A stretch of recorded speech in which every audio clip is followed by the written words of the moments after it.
तर पहलगाम हल्ल्यावरून ठाकरेंच्या शिवसेनेचे खासदार संजय राऊतांनी पुन्हा एकदा मोदी सरकारला लक्ष्य केलंय।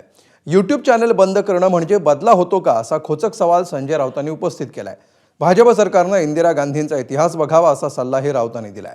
तर राऊतांच्या या टीकेला भाजपचे प्रदेशाध्यक्ष आणि राज्याचे महसूल मंत्री चंद्रशेखर बावनकुळेंनी जोरदार प्रत्युत्तर दिलंय।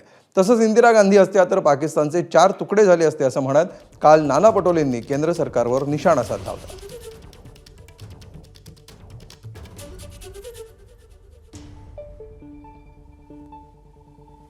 इंदिराजी असती तर अजून आतापर्यंत 4 तुकडे या पाकिस्तानचे करून मोकळे झालेले असते। ज्या पद्धतीनं भारतावर हमला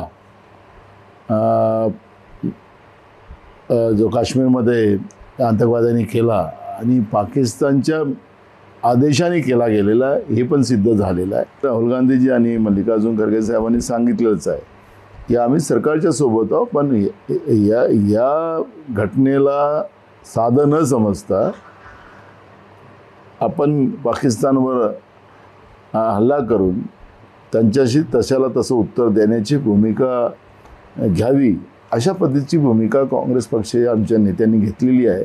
पाकिस्तानच्या बाबतीत या नाड्या आवळल्या, त्या नाड्या आवळल्या, एअरस्पेस बंद केली, यूट्यूब चॅनल, याला का बदला म्हणतात?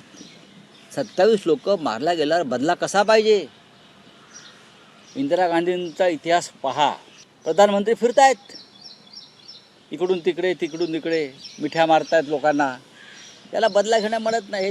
भीती वाटते मला या देशाची आता आम्हाला, की अशा प्रकारचे राज्य करते या देशावर असतील आणि शत्रू इतका समोर माजलेला असेल आणि आमच्या बदलाची पद्धत काय? ते यूट्यूब चॅनल बंद करायचे आणि नाड्या आवळायच्या बंद करायचे।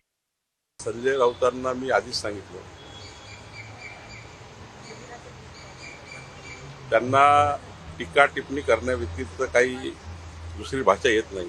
संजय राऊत वगैरे तर हे फार छोटे आहेत, पण मोदीजींना समजायला संजय राऊतांना आणि उद्धवजींना त्यांच्या जे पिलावळ आहे त्यांना वेळ लागणार आहे। संजय राऊतांचं रोजचं बोलणं जे आहे ते सामाजिक स्वास्थ्य खराब करणार आहे। भाजपने इंदिरा गांधीचा इतिहास पाहावा असं संजय राऊत म्हणतात। भाजप इंदिरा गांधीचा इतिहास ते काँग्रेसमध्ये झालं आहे ना।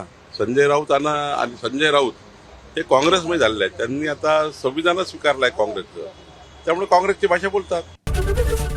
एबीपी माझा, उघडा डोळे बघा नीट।